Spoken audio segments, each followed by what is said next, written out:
कई लोग इस पर बहुत सवाल करते हैं। हालांकि ये कई बार क्लियर भी है कि कृष्ण जी की इतनी भी पत्नियां रही है, और हमारे इसमें तो रहा है कल्चर में कि इतनी इतनी पत्नियां रखने का। तो फिर अब ये क्यों आ रहा है, अब ये शास्त्र अलग क्यों कह रहा है? और लोगों की ये बहुत सोशल मीडिया पे जेन्युइन, या समझ में नहीं आता ये जेन्युइन सवाल है या फिर कहीं ना कहीं उसको क्रिटिकल वे में देखने का अप्रोच है। आई वुड से कुछ भी बदला नहीं है। फर्स्ट थिंग, कोई शास्त्र शास्त्र कभी नहीं बदलते। जो इटर्नल ज्ञान है वो कभी नहीं बदलता। हाँ, पर्टिकुलर समय, time, place, circumstances and audience, इनके लिए ज्ञान खुद अलग अलग होता है, वो बदलता नहीं है। मतलब कि जैसे कि हमारे यहाँ युग धर्म होते हैं, तो जो हमारे यहाँ सतयुग में जो धर्म था लोगों को आत्म साक्षात्कार के लिए, वो अलग था। जैसे कि वो था मेडिटेशन। हजारों हजारों साल तक आप मेडिटेट करते हो पर्टिकुलर स्टार्स पर, पर्टिकुलर हृदय में भगवान को देखकर। बहुत सारी अलग अलग रीतें थी, हठ योग है, ये सारी चीज़ें सतयुग के लिए है मेजरली। फिर त्रेता युग के अंदर बदल जाते हैं। फिर आता है यज्ञ।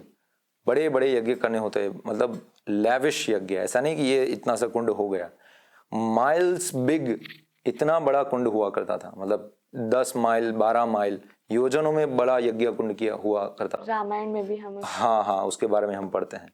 और उसके अंदर भी ऐसी ऐसी चीजें चाहिए होती थी कि जो अभी अवेलेबल ही नहीं है। जैसे कि सोने के 6 प्रकार अलग अलग, 5 या 6 प्रकार अलग अलग है। हरित सोना, जामुनी सोना, फिर हमारा जो पीला सोना है जो कि लोएस्ट कैटेगरी का है, जो अभी हमारे पास बचा है। ऊपर हायर कैटेगरी के 5 और सोने हैं। तो पर्टिकुलर सोना चाहिए होता है। कोई ऐसे कुंभ यानी कि जो मटका होता है, वो ऐसा मटका चाहिए होता है कि जो चौथी पीढ़ी ने जिसकी मिट्टी निकाली हो, गोंदी हो, तीसरी पीढ़ी ने उससे मटका बनाया हो, दूसरी पीढ़ी ने उसको बोलते हैं, क्या बोलते हैं, टपली करना, ऐसा गुजराती में ऐसे बोलते हैं, टपलू मारू, सांचा हो। दूसरी पीढ़ी ने, और पहली पीढ़ी ने उसको सेक कर बनाया हो। 4 पीढ़ी की मेहनत से जो मटका बना हो, उसी से वो यज्ञ होता है। यज्ञ में वही यूज होता है। तो ये सारी चीजें अभी पॉसिबल नहीं है, ऐसे सिर्फ त्रेता युग में पॉसिबल थी, वो हो गया। फिर हमारा द्वापर युग आया, उसके अंदर लैविश में मूर्ति पूजाएं होती थी। उसकी अलग अलग जो विग्रह पूजा होती है मंदिर में, जो कि अभी इतना पॉसिबल नहीं है। हालांकि अभी हम संध्या में हैं, तो अभी थोड़ा थोड़ा तो हो रहा है, पर उस लेवल का फिर भी पॉसिबल नहीं है। और कलयुग में है हरि नाम, ओनली हरि नाम, there is no other way. भगवान के नाम का जप, आप कितना भी कुछ और कर लो, इसके सिवा कुछ भी उस लेवल का आपको रिजल्ट नहीं देगा। हरि नाम करने से आपको वही रिजल्ट मिलता है जो सतयुग में लोगों को हजारों साल का ध्यान, तप, वो सब करने से मिलता था। यहाँ पर सिर्फ आप भगवान का नाम चैंटिंग शुरू कर लो, प्रतिदिन आपको संकल्प लेना है और भगवान का नाम ले लो, आपका आत्मा साक्षात्कार सही से हो जाएगा। नियम है कुछ छोटे मोटे, पर बेसिकली वही है। तो ये रूल्स है वो वही रहते हैं, वो कभी नहीं बदलते हैं। तो जब आपने बोला कि लोग ऐसा आक्षेप भी डालते हैं कि अब कैसे बदल गया, तब इतने थे, गलत, अभी भी रख सकते हो। In fact I even suggest people, if you are really, यदि कोई पुरुष सच में सक्षम है, सच में उतना हायर कैलिबर का है, यदि सच में उस लेवल का धर्मी है, तो उसकी मल्टीपल पत्नियां होनी चाहिए। There is no doubt in it. ये हमेशा से प्रकृति का नियम रहा है, अभी भी रहा है। द रीजन बीइंग, इस पे तो again this is a controversial topic, but this is what is the truth.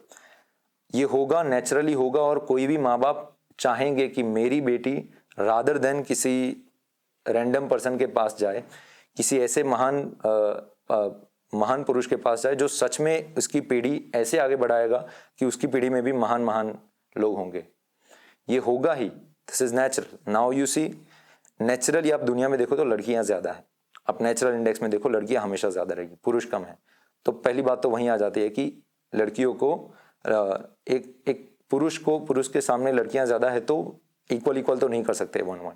Second thing, पुरुषों में भी सक्षम पुरुष एक्सट्रीमली लो है, क्योंकि स्त्रियों को तो, स्त्री पुरुष का क्या है, आप स्त्री को उससे लोअर को कभी नहीं दे सकते। स्त्री का क्या है, उनको कितनी चीजें चाहिए होती है, रक्षण चाहिए होता है, पोषण चाहिए होता है, ये मेन 2 चीजें हैं।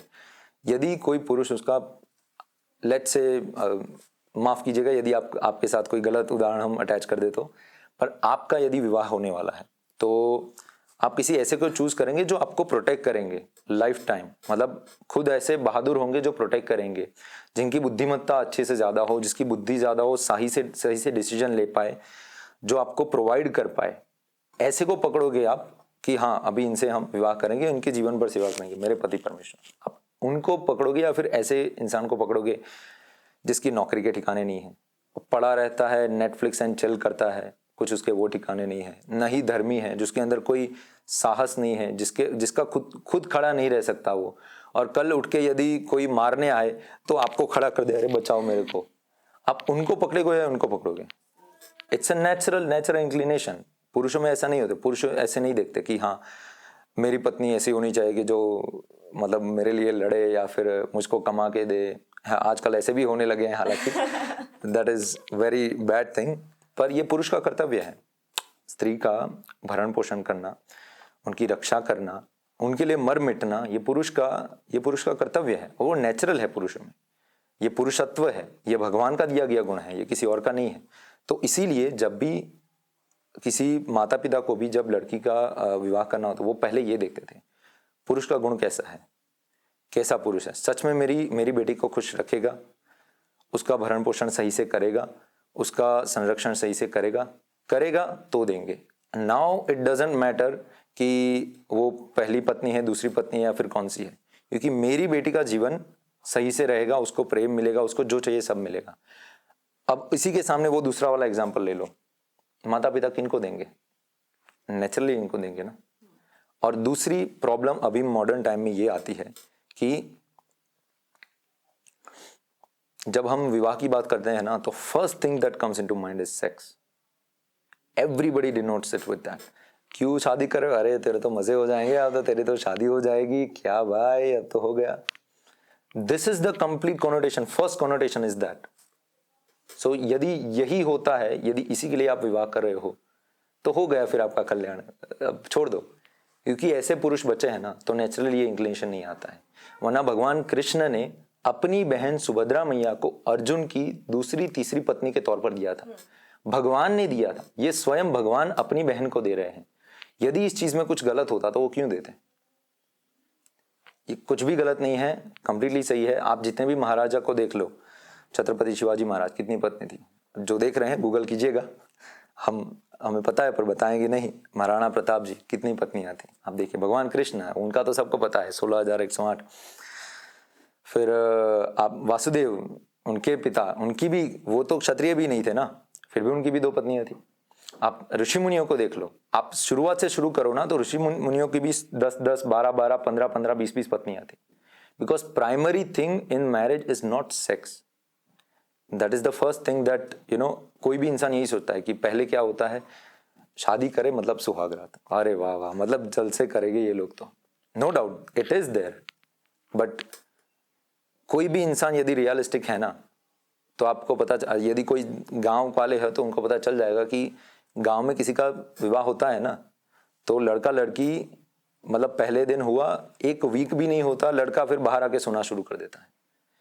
Because sex is just glamorised version, कि भाई हाँ बहुत, कि लोगों ने ना ये सब पॉर्न और ये सब देख देख कर ना, ये मूवीज देख देख कर उनका दिमाग इसी से भर लिया है कि जीवन यही है, सुख यही है, इसके सिवा कुछ जीवन में है ही नहीं, यही अंतिम चीज है जो हमें प्राप्त करनी है, इसीलिए उसी के पीछे भागते रहते हैं। सो इसी की वजह से लोगों को ये लगने लगा कि ये है। But if you really really really think, विवाह में ये जो भोग है ना, it's less than 1-2%। 98% is responsibility, 98%। Late से हमने किसी से विवाह किया, जैसे हमने कल उठकर 10 लोगों के साथ विवाह, 10 लड़कियों के साथ विवाह किया, ठीक है, हमें ये पसंद आई, चलो इसके साथ विवाह किया, इसके साथ किया, इसके बाद साथ किया, सबसे किया। How much can I really enjoy? How much can I really enjoy? If you do anybody, दुनिया से कितनी सुंदर स्त्री ले लो, कोई भी सुंदर स्त्री के साथ आपका इंटरेस्ट, ये जो सेक्सुअल इंटरेस्ट, जो फैंटेसीज लोग बनाकर बैठे हैं ना, it will go down in matter of like weeks, not even weeks, sometimes even days.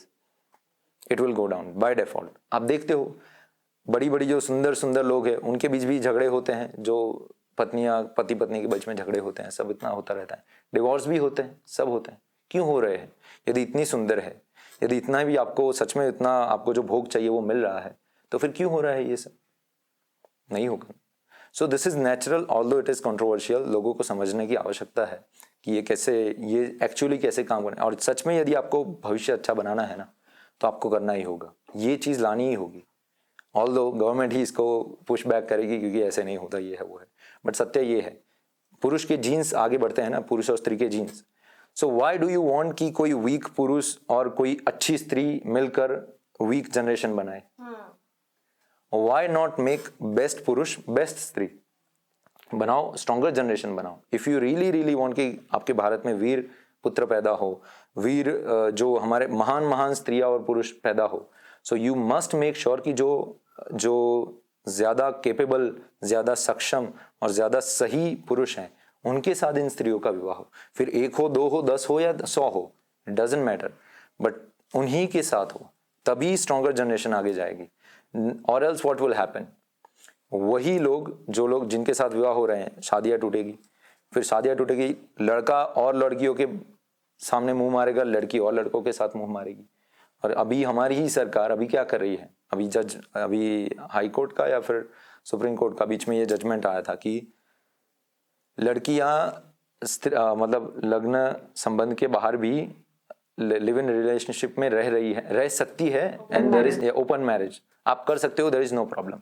Now if you are allowing open marriage which is nearly same to the, it's not really same, but वही हुआ ना। अब open marriage में किसके साथ हो, ये इन दोनों का विवाह हुआ है, इन दोनों का विवाह हुआ है, ये ओपन मैरिज में इनके साथ है, ये कहीं और मारे, या फिर कोई प्रताड़ित है, कोई अच्छी लड़की है, लेट्स से कोई संस्कारी लड़की है जिसका विवाह हो गया गलत लड़के से, तो वो लड़की जो संस्कारी है वो तो कभी नहीं मानेगी कि मैं कहीं और जाऊं, पर उसका क्या होगा, वो क्या बोलेगी कि मैं तो ऐसे रहूंगी, तो वो तो प्रताड़ना हो गई, वो पूरा जीवन उसका वो खत्म हो गया। व्हाट यू शुड डू इसकी स्त्री को सही पुरुष के साथ ले जाओ, और पुरुष कम है, नेचुरली कम है, इसीलिए पहले के राजा अपनी 10-10 पुत्रियों को एक ही राजा को दे देते थे।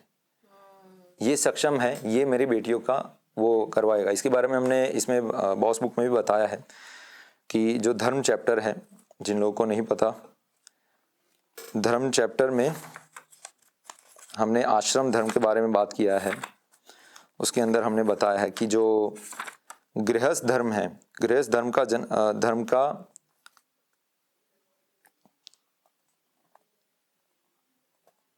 ये रहा, ये उत्तरदायित्व क्या है।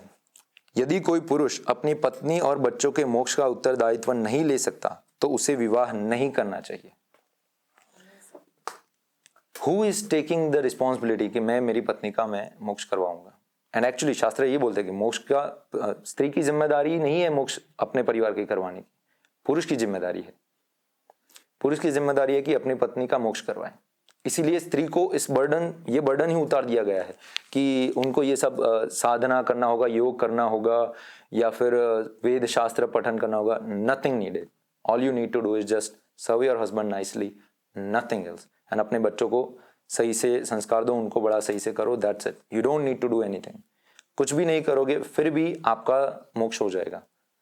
पर ये पुरुष को फिर ध्यान रखना होता है कि जब मेरी पत्नी मेरी सेवा कर रही है तो फिर मैं धर्म के काम करूं, मैं फिर बाहर में जाके डांस ना करूं या फिर जाकर कसीनो ना खोल दूं, पैसे कमाया हूं अधर्म में ना यूज करूं, धर्म में यूज करूं, समाज का कल्याण करूं, लोगों का कल्याण करूं, मेरे परिवार का कल्याण करूं।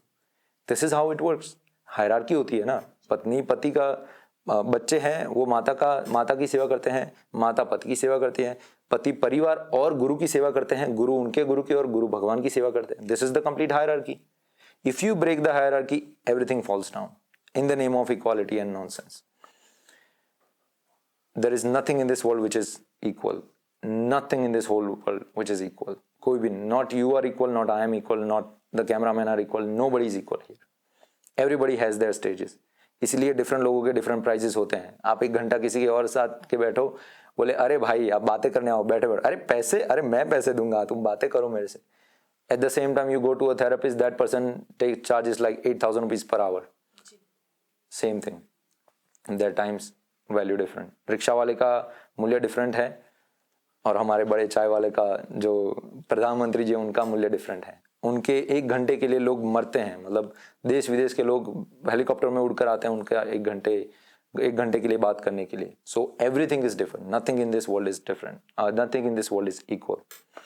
So ये modern concepts है, ये सारी चीज़ें. I think this is the first time I am publicly speaking about these topics, though because आपने जो उठाया है टॉपिक इसके लिए, और there is highly possibility कि इससे कंट्रोवर्सी होगी.